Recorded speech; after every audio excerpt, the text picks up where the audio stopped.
Beleza, moçada, estamos de volta, vamos continuar aqui. E aí o que a gente estava falando de artrópoda e a gente vai falar sobre o crescimento desses animais. Vejam só que o crescimento desses animais, por causa do exoesqueleto, ele é um crescimento que vai ser limitado, certo? Então, normalmente o que acontece? Organismos que não são artrópodes, percebam essa curva aqui, essa linha aqui. Ao longo do tempo, o tamanho do corpo ele vai ter um crescimento gradual. Até que você chega num ponto que estabiliza, né? Para de crescer, né? E às vezes, e aí, dependendo dos organismos, até tem uma redução do tamanho aqui, né? Mas o que acontece? A gente tem esse exoesqueleto que prende esse crescimento, ele limita esse crescimento. Então, o que vai acontecer? Você vai ter um crescimento escalonado, ou seja, você tem um momento aqui que não está crescendo nada, aí você tem o momento da muda, que é o momento que o animal troca, né, de exoesqueleto. Descarta o exoesqueleto fora e aí cresce e aí depois vai fazendo esses processos tipo uma escadinha, certo? Mas o que acontece? Essa muda é um evento, né, controlado por hormônio, né, a equidisona, certo? Ela vai ser produzida por células endócrinas e o seu alvo vão ser as células epidérmicas, né, que vão produzir a cutícula. A gente vai mostrar daqui a pouquinho o que acontece, tá? Então a muda vai estar acontecendo nesse processo. Então quem faz muda, quem faz equidise vai passar por esse processo.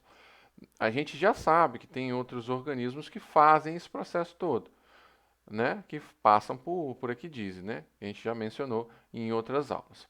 Beleza? E aí o que acontece? Esses estágios aí entre cada muda são chamados de estágios intermuda ou instares, tá? Individualmente é um instar, coletivamente vão ser instares, tá?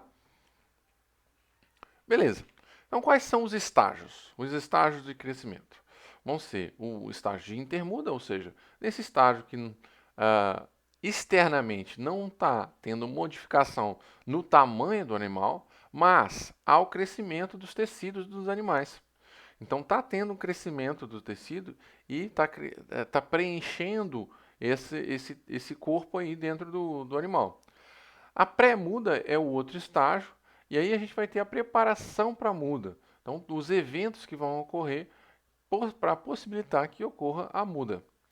A muda é de fato a liberação da cutícula, do exoesqueleto antigo, tá?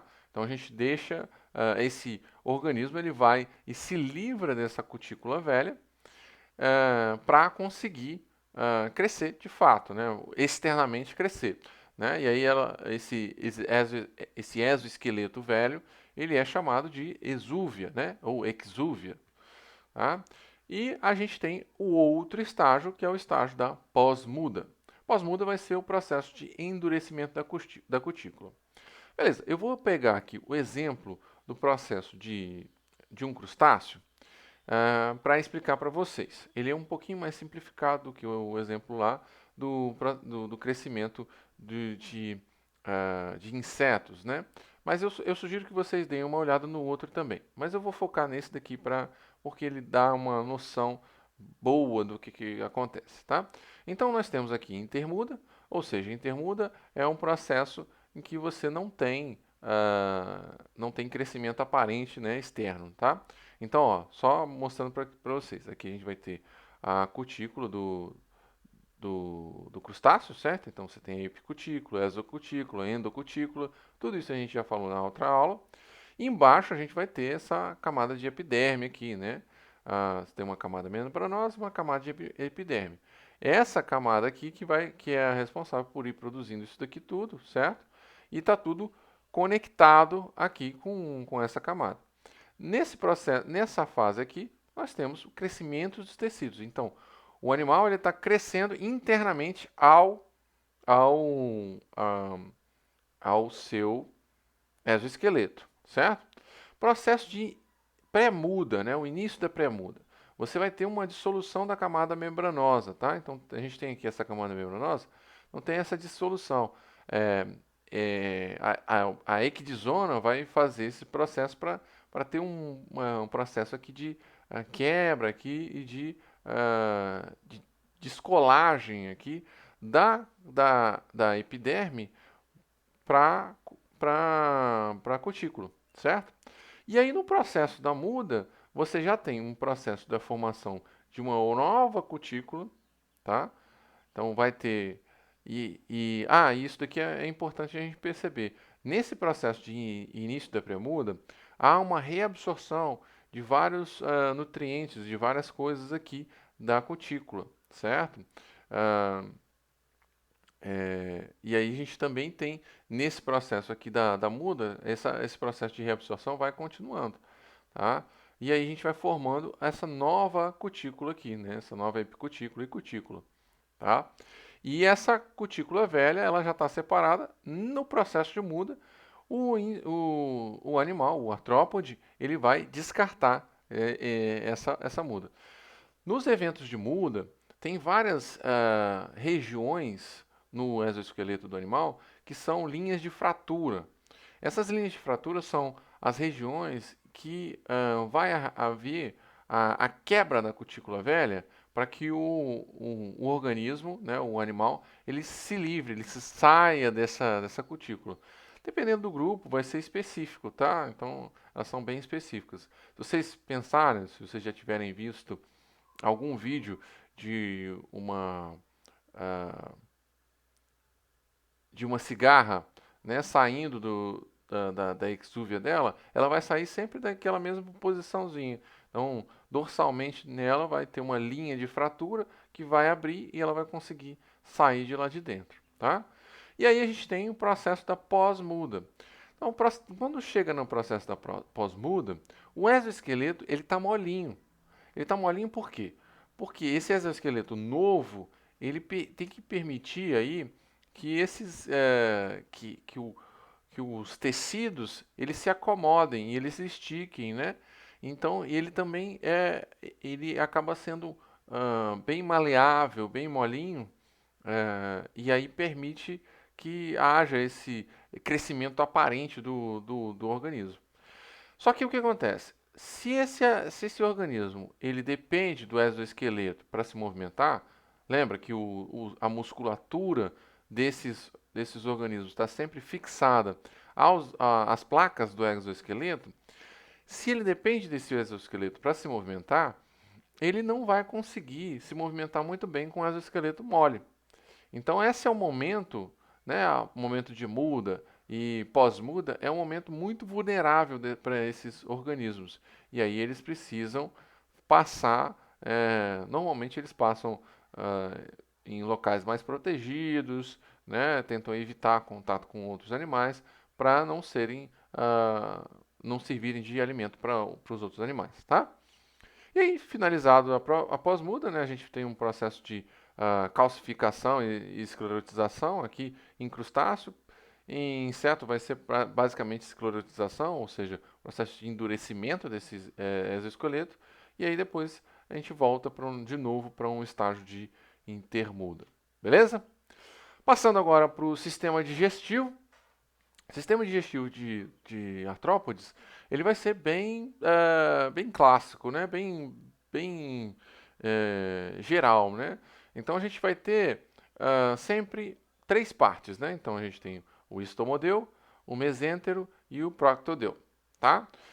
Um, o estomodeu e o proctodeu vão ser a parte inicial e a parte final do trato digestivo. Vai ser um trato digestivo completo, como vocês estão vendo aqui, né? Você tem boca e o ânus diferente, né, do orifício da boca, certo? E aí você vai ter também uma característica bem interessante. O estomodeu, tanto o estomodeu quanto o proctodeu, são revestidos por cutícula, tá? E aí, quando a gente já estava dizendo ali sobre a equidise, essas áreas também vão ser trocadas no processo do crescimento do animal. Então, isso daí também é trocado na muda, na equidise do animal, tá? Então, estomodeu e proctodeu revestidos por cutícula. Aqui, essa região anterior, que vai ser o estomodeu, vai ser a região, né, de ingestão, armazenamento, processamento inicial do alimento. Então essa região aqui vai ser, normalmente você vai ter uma boca, um esôfago, talvez um estômago, uma moela, alguma coisa desse tipo assim, para processar esse alimento. E aí talvez tenha nessa divisão aqui de estomodeu para mesêntero alguns secos digestivos, né, umas regiões aí de armazenamento mesmo do alimento, certo? O mesêntero vai ser o local realmente que a gente vai ter absorção mesmo dos nutrientes, né? Então você vai ter secreção de nutrientes, de enzimas, né? Essas enzimas vão quebrar esses nutrientes e vai ter a absorção desses nutrientes. Nesse mesêntero a gente vai ter a formação da membrana peritrófica. O que é a membrana peritrófica? O mesêntero, tá? Ele vai ser de origem endodérmica, certo? E aí ele não tem, então, essa revestimento aqui de cutícula, né? Então ele é uma área mais sensível, né? Mais sensível à abrasão, né? A coisas mais rígidas, né? Então o que acontece? O mesêntero ele produz uma membrana peritrófica, que é uma membranazinha que ela reveste o alimento que entrou lá. Então, essa membrana vai revestir qualquer coisa que entrou, e aí se entrou algum alimento, algum nutriente, alguma coisa que é meio rígido, meio duro, ela vai estar protegendo esse mesêntero. E aí as enzimas que o mesêntero produz, elas têm a capacidade de entrar através dessa membrana peritrófica e extrair também esses nutrientes. Esses nutrientes não conseguem sair. Essa membrana peritrófica ela vai ficar revestindo o, esse pacotezinho de substâncias, né, que não foram digeridas até ser eliminado, né, pelo proctodeio, pelo ânus. Tá? Então a gente tem esse processo aí também de eliminação, tá? Beleza. O proctodeu, no proctodeu a gente vai ter basicamente a reabsorção de água e a formação e armazenamento aí das fezes, né? A eliminação das fezes vai ser feita aqui no ânus, tá bom? Basicamente é isso. Tem variações, né, para cada tipo de artrópode, dependendo do bauplano, né, do plano geral do corpo deles, e a gente conversa sobre isso em cada tipo, tá? Ok. E a circulação? A circulação desses animais vai ser uma circulação aberta. Como a gente tem esse processo de tagmatização, né? A gente tem formação de tagmas, a gente perde aqueles segmentos bem individualizados, igual a gente tinha lá em anelídeos, né? Em alguns exemplos de anelídeos. E aí a gente tem um processo de uma formação aí de uma circulação aberta. Então, o sangue, né, que vai passar aqui no coração, ele passa também na cavidade do corpo e volta para as artérias, para as veias, tá? Então essa circulação ela vai ser formada aí por coração, artérias, veias, sangue, né? Os seios, né? A gente tem aqui o seio pericárdico, né, por exemplo. E a gente vai ter o sangue e a hemocélio. O sangue a gente chama normalmente, né, a gente está chamando de hemolinfa, né? Esse sangue aí dos artrópodes, tá? E aí, para a gente ter uma noção de como é que acontece, lembrar sempre, né? O coração vai ser um coração contrátil. Uai, por quê? A gente perdeu essa movimentação do corpo, essa flexibilização do corpo. Então, aquela movimentação do corpo que anelídeos faziam e outros organismos com um corpo mais mole fazem, ela facilita a movimentação do líquido, né, celomático, do líquido sanguíneo, qualquer líquido que tem nas cavidades desses animais para circular o, eh, os, nu- os nutrientes, né? Essas materiais, essas substâncias que estão dentro do corpo do animal. Agora, se você perdeu essa flexibilidade do corpo, tem que ter alguma coisa para compensar. Então a gente vai ter um coração contrátil. Então a gente vai ter uma parte aqui do corpo que vai ser vai ser muscular e ela vai estar contraindo para impulsionar esse sangue para outras áreas, tá? E aí esse sangue vai ser impulsionado, né, também especificamente para para áreas especializadas, né, em termos de respiração, né, aqui é um exemplo de brânquias, né, mas ele também vai ser direcionado aí para outras áreas, né. Esse coração, ele vai ter ósteos, tá, esse coração e essas, essas artérias, né? Elas vão ter ósteos também. O que são os ósteos? São perfurações, né? São buraquinhos ao longo do comprimento desse coração e dessas veias e artérias, certo? Então, como que vai acontecer a movimentação? O coração contrai, ele manda essa hemolinfa para as várias artérias. Essa hemolinfa vai cair lá na hemocele, tá? Então, essa cavidade aqui do corpo, a gente vai chamar de hemocele. E depois essa hemolinfa vai ser coletada aí pelos vasos coletores. Então, vão ser vários vasos que vão estar aí. Esses vasos, eles vão para o seio pericárdico, né? Seio pericárdico que está aqui, eles levam essa hemolinfa para os seios pericárdicos e eles vão entrar pelos ósseos dos corações, mas também entram pelos ósseos que estão presentes nos vasos, né? Nas artérias, né? Do corpo, tá? A maioria desses organismos vão ter um pigmento respiratório, a hemocianina, alguns vão ter hemoglobina na sua hemolinfa, mas eles não têm esses pigmentos associados a uma célula específica. Eles são simplesmente difusos lá na hemolinfa deles, tá? E as trocas gasosas? A gente tem diferentes estratégias de trocas gasosas, né? Vai ter trocas gasosas cutâneas, né? Então a gente vai ter aqueles animais que vão ser muito pequenos, né? Então que o volume, né, do corpo deles não compensa, né? Não justifica você ter você gerar um sistema respiratório, um sistema de trocas gasosas muito complexa, né? Que permite que eles façam difusão, então eles vão ter uma respiração cutânea. Então, trocas gasosas através da parede do corpo e ao longo do corpo através de difusão. A gente tem, em outras situações, a gente vai ter brânquias, né? Então, brânquias aqui é um exemplo de brânquias, com várias evaginações, tá vendo? Evaginações aí do, de parede do corpo, né? Essas evaginações aí, elas formam uma superfície muito grande de contato em que você pode ter troca de um contato muito grande dessa superfície com o meio externo, que nesse caso das brânquias vai ser um ambiente aquoso. E aí dá para ter esse processo de trocas gasosas através dessas brânquias, certo?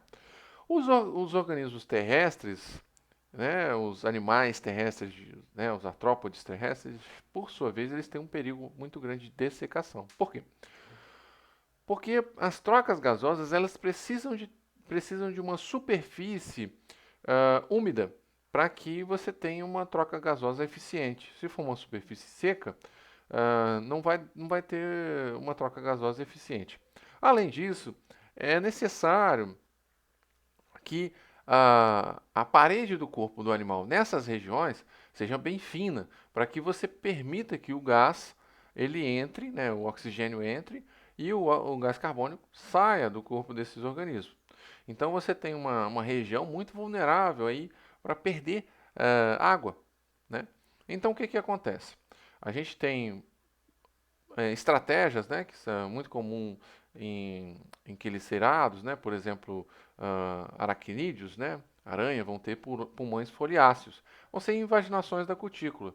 Então a cutícula ela faz processos, né, para dentro do corpo desse animal, e aí fica bem escondidinho lá, só que você permite que o ar entre ali e você tenha um fluxo, né? Você tem um fluxo de ar passando aqui por essa região, o fluxo da hemolinfa, né? Então você tem uma hemolinfa passando por aqui e esse ar está passando aqui, permitindo essa troca gasosa. Quando a gente falar sobre quelicerados, né? Sobre aranhas, a gente vai dar uma passada melhor nas outras imagens, a gente vai perceber. A gente vai ter lamelas, né? A gente tem essas regiões todas aqui. Então tem uma entrada, que é um poro aqui, um espiráculo, e o ar vai entrar por aqui. Lá já nas traqueias que são muito comuns lá dos insetos, né? Miriápoda também vai ter. Você vai ter uma região, você vai ter uma formação de tubos, né? Túbulos bem ramificados. Então você tem uma entrada aqui, um poro, né? Um buraco no exoesqueleto do animal, que a gente chama de espiráculo. Esse poro vai conduzir para túbulos, né? Que a gente chama de traqueias, né? Essas regiões aqui são regiões que tem cutícula também. E aí essas traqueias, elas vão se ramificando até a gente chegar nas traquéolas. E aí elas vão ter o contato direto já na célula. Então a troca vai ser gasosa vai ser direto lá já na célula. Beleza? Maravilha. Então o que a gente vai fazer? Vai fechar esse vídeo em trocas gasosas e aí a gente começa o outro vídeo daqui a pouco, tá bom? Então, até daqui a pouco, pessoal.